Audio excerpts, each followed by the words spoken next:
মাওলানা তারিক জামিল নাম শুনেছেন? তারিক জামিল হুজুর হাফিজাহুল্লাহ, আল্লাহ পাক তাকে দীর্ঘ নেখার দারাজ করুন। দেখবেন তিনি এই কয়দিন আগে সফর করেছেন, দাওয়াতি তাবলীগের সফর। মুয়াজ বিন জাবাল রাদিয়াল্লাহু আনহুর কবরের পাশে দাঁড়িয়ে আছেন। কবরের পাশে দাঁড়িয়ে তিনি সুঘ্রাণ পাচ্ছেন। পাওয়ার পরে তিনি চেক করছেন যে এটা কি কাপড় থেকে আসছে নাকি এটা মাটি থেকে আসছে, কোত্থেকে আসছে। তখন তিনি চলে গেলেন, গিয়ে আবার একটা সফর করে পরের দিন আবার আসলেন। এসে দেখেন সেম ঘটনা। তিনি বলছেন যে এটা কোত্থেকে আসছে। খাদেম তিনি বলছেন যে 2 দিন আপনি এসেছেন, এটা তো আমরা যতদিন থেকে এখানে আছি প্রত্যেকদিন আমরা পাচ্ছি। আপনি ইমাম বুখারীর নাম শুনেছেন? নাম শুনেছেন তো? সহিহ বুখারী কার কার পাশে আছে? মাশাআল্লাহ। একটা কথা বলে দেই, যারা বিগিনার, ইসলামে যারা বিগিনার প্র্যাকটিস করছেন নতুন, শুরুতেই সহিহ বুখারী হাতে নিয়ে পড়া শুরু করবেন না। কেন নসিহতটা করলাম এটা আপনি পরে বুঝতে পারবেন। মনে করেন আপনি মেডিকেল সায়েন্স সম্পর্কে জানতে যাচ্ছেন, শুরুতেই কি আপনি বড় লেভেলের কোনো বই নিয়ে বসবেন পড়তে? এটা কি হবে? আপনি গ্র্যাজুয়ালি আগাতে হবে। প্রথমে রিয়াদুস সালেহিনের মতো বই বা হাদিসে আরবাইন, বুলুগুল মারাম, মিশকাত, ফয়জুল কালাম, এই টাইপের বইগুলো পড়ে পড়ে আগে আপনি আপনার জ্ঞান গরিমাকে বাড়াবেন, আরবি শিখবেন, এবারত পড়া শিখবেন, নাও সফট জানবেন, তারপরে আস্তে আস্তে আস্তে ওস্তাদের কাছে গিয়ে এগুলো পড়বেন। এবং এগুলোর মধ্যে সবকিছু বুঝতে পারবেন জরুরি না। অনেক কিছু আপনি বুঝতে পারবেন না, যেটা বুঝতে পারবেন না আলেম ওলামার কাছে গিয়ে জিজ্ঞাসা করবেন। একা একা পণ্ডিতি করতে যাবেন না। একা একা পণ্ডিতি করতে গিয়ে বহু মানুষ বিভ্রান্ত হয়ে গেছে। একা পণ্ডিতি করতে গিয়ে কেউ কেউ বলছে যে কোরআন মানি, হাদিস মানি না, বলছে না? অনেকে বলছে। অনেকে বলছে তাকদির বলতে কিচ্ছু নাই।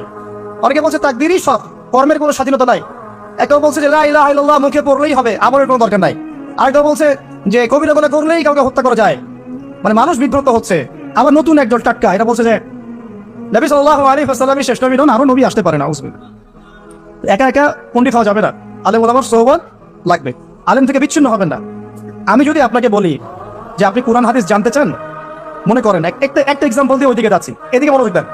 মনে করেন আমার এক ভাই নামাজ পড়তে এসেছে, আজকে ফজরের নামাজ ধরেন, তো রাতে সারা রাত ঘুম হয় নাই, সেজদা দিয়েছে, যখন সেজদায় ঘুমিয়ে গেছে বেচারা। এখন বেচারা ঘুম থেকে উঠে বলছে আমার নামাজ হলো কিনা, এক সেজদা তো ঘুম থেকে কাটা। এখন মনে করেন যে আমার কাছে যে বললো যে ভাই আমার নামাজটা কি হয়েছে কি হয় নাই, মাসালা কি হবে। আমি তাকে বললাম এই নেন কোরআন, এই নেন বুখারী, এই নেন মুসলিম, এই যে তিরমিজি, এই যে নাসাই, এই যে ইবনে মাজাহ, এই যে আবু দাউদ, সব হাদিসের বই দিয়ে দিলাম। দিয়ে বললাম বাসায় যান, পড়ে মাসালা দেখে নেন। বলেন তো এটা কি হবে? এটা ওই ব্যক্তির পক্ষে সম্ভব?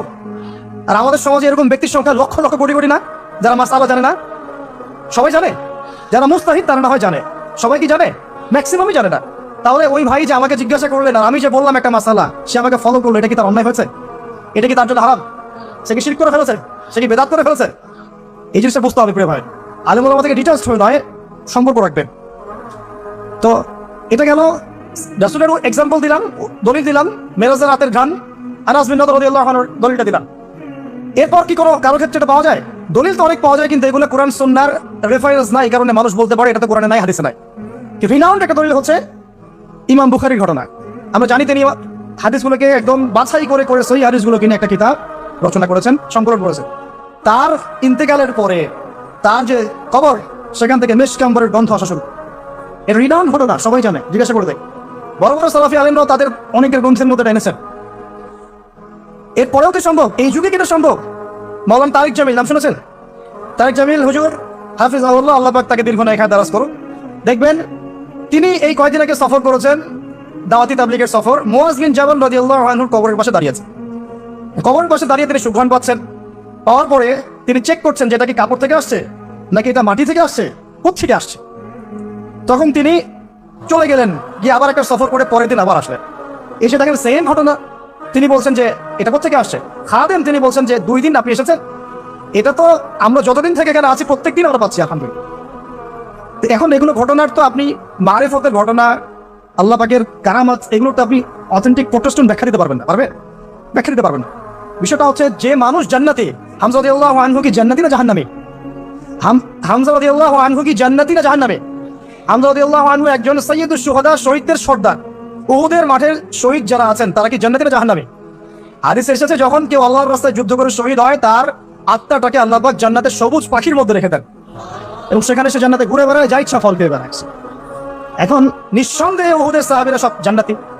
এখন জান্নাতি কোনো মানুষের কবর থেকে যদি ঘ্রাণ আসে, সেই ঘ্রাণটাকে জাহান্নাম থেকে আসবে নাকি বোকা? কথা বলেন।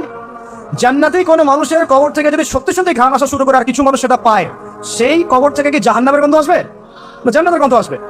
আর যদি আমরা বলি যে মাশাআল্লাহ মদিনার পরিবেশটা পুরো জান্নাতি পরিবেশ, তার মানে কি মদিনাকে জান্নাতের সাথে তুলনা করা হলো? কথা বোঝেন নাই? আমরা যদি বলি বাহ মদিনার পরিবেশটা মাশাআল্লাহ জান্নাত, আর এই কথার মধ্যে দিয়ে কি মদিনাকে জান্নাতের সাথে তুলনা করা হয়েছে? কিসের সাথে কি মিলে তালগোল বাকি অনলাইন গরম করে আল্লাহ ভালো জানে। আমি খুবই ইন্টেলেকচুয়াল লেভেল দেখে আমি খুবই হতাশ যে মানুষের ইন্টেলেকচুয়াল লেভেল এত নিচু হতে পারে। আর কোরআনে যে আল্লাহ বলেছেন জান্নাত এমন জায়গা যা কোনো চোখ দেখে নাই, কোনো কান শোনে নাই, কোনো হৃদয় কল্পনা করে নাই, এই আয়াত কি আমরা জানি না? এই আয়াত আমরা জানি না? সুবহানাল্লাহ। আর মনে করেন আপনি মুআয বিন জাবাল রাদিয়াল্লাহু আনহুর কবরের কাছে গিয়েছেন, আপনি সুঘ্রাণ পেয়েছেন, এর মানে কি আপনি কবর পূজারী হয়ে গেছেন? কেউ পেয়েছে কেউ পায়নি, আল্লাহু আ'লাম। আল্লাহ পাক যাকে ইচ্ছা তাকে পাওয়াবেন, যাকে ইচ্ছা না তাকে পাওয়াবেন না। তা আল্লাহ পাকের ইখতিয়ার। আল্লাহ পাক যদি কাউকে পাওয়ান, আপনি সেখানে বিতর্কের সৃষ্টি করছেন কেন? বড় বড় ইস্যু নিয়ে কোনো কথা নাই। পেট্রো ডলার নিয়ে দুটো কথা বলতে পারেন না? ইয়েমেনের বম্বিং নিয়ে দুটো কথা বলতে পারেন না? আরবের বিভিন্ন কারাগারে বড় বড় শায়েখরা যে কারাগারে পচে পচে মরছে তাদের নিয়ে দুটো কথা বলতে পারেন না? হলোইন উৎসব চোখের সামনে হয়ে গেল, দুটো কথা বলতে পারলেন না? সুবহানাল্লাহ। মানুষ দিন দিন কাদিয়ানি হয়ে যাচ্ছে, কেউ শিয়া হয়ে যাচ্ছে, কেউ এই যে আহলে কোরআন হয়ে যাচ্ছে, কত ফেরকা। কথা বলার সুযোগ নাই, কথা বলার ইস্যু নাই। মানে দিনের সব কাজ করা শেষ, এখন এই ক্ষুদ্র ক্ষুদ্র বিষয়গুলো আমাকে দেখতে হবে। এখানে মূল বিষয়টা কি? মূল বিষয় হচ্ছে হিংসা। 1 নম্বর কি? হিংসা। 2 নম্বর পরশ্রীকাতরতা। 3 নম্বর অহংকার। এবং 4 নম্বর কিছু উপকার হলে, যুবকদের একটা ফ্লো সৃষ্টি হলে এটাকে থামিয়ে দেওয়ার চেষ্টা কর।